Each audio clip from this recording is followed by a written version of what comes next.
November 13, 1974. 6 members of the DeFeo family are found shot dead in their beds at 112 Ocean Avenue in Amityville, New York. The murders are brutal, execution style, and the entire family appears to have been killed while they slept, without a struggle, without screams, without any neighbors hearing gunshots. 13 months later, a new family moves into the house at a bargain price. The Lutzes last exactly 28 days before fleeing in terror, claiming demonic forces drove them out.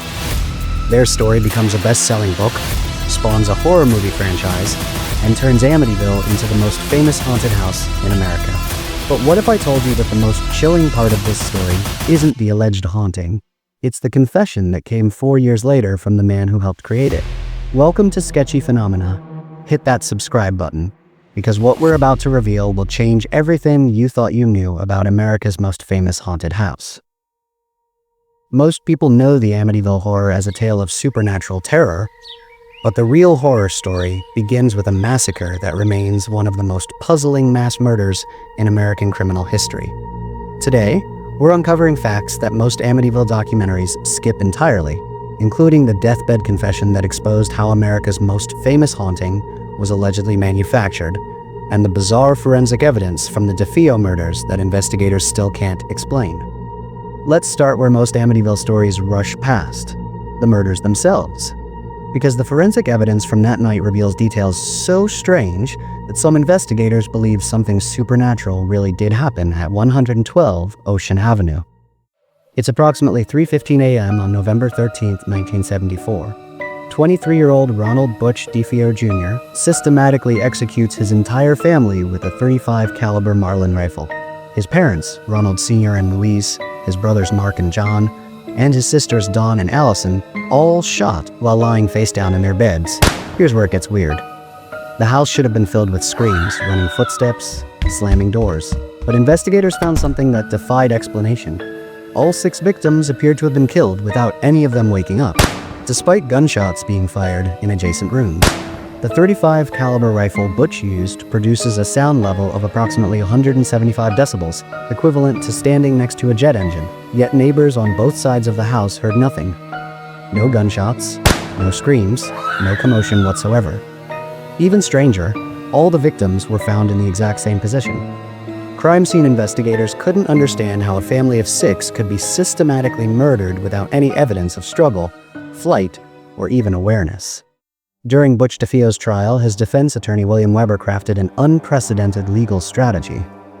Weber argued that supernatural forces in the house had driven his client insane, essentially pleading, "The devil made me do it." Weber claimed that 112 Ocean Avenue sat on cursed ground where the Shinnecock Indians had once corralled their sick and dying, believing the location to be infested with demons.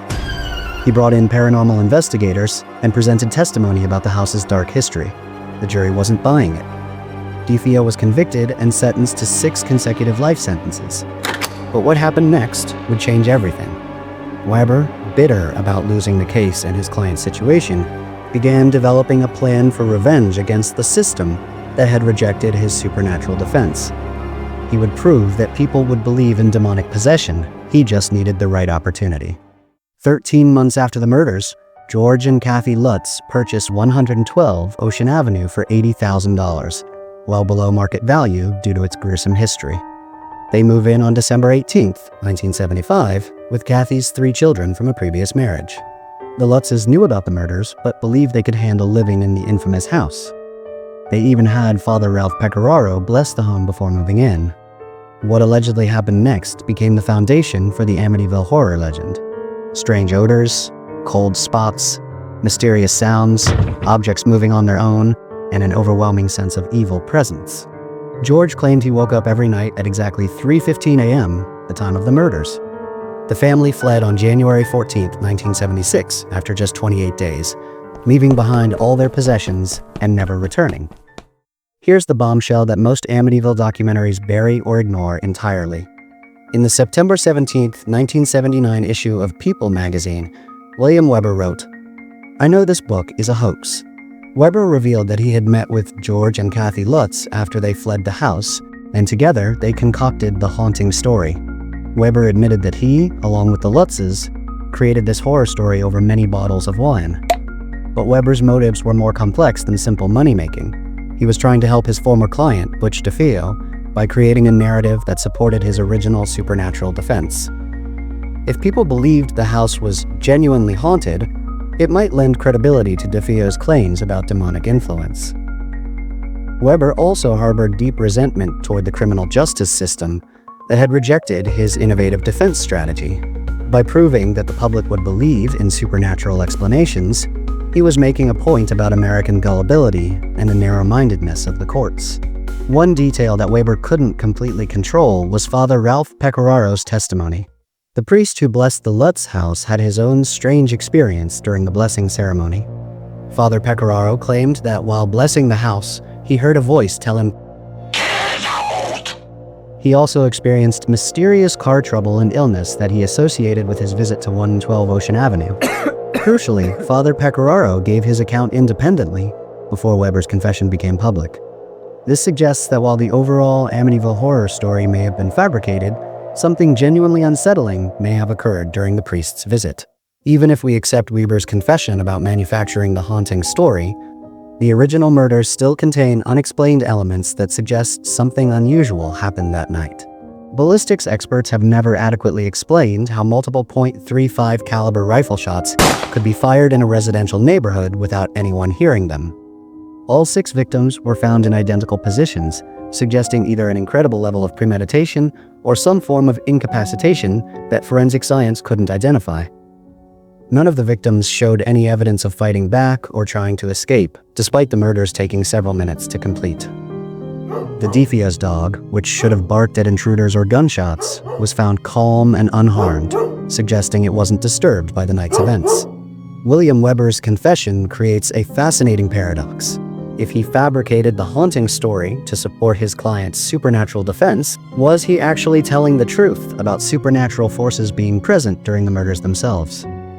Weber maintained until his death in 2020 that while the Lutz family's haunting was manufactured, something genuinely paranormal had influenced Butch DeFeo on the night of the murders.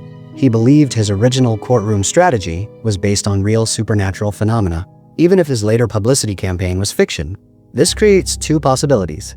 Either Weber was a brilliant manipulator who understood exactly how to exploit American fascination with the supernatural, or he was a man genuinely convinced that demonic forces were at work, who fabricated one story to draw attention to what he believed was a larger truth.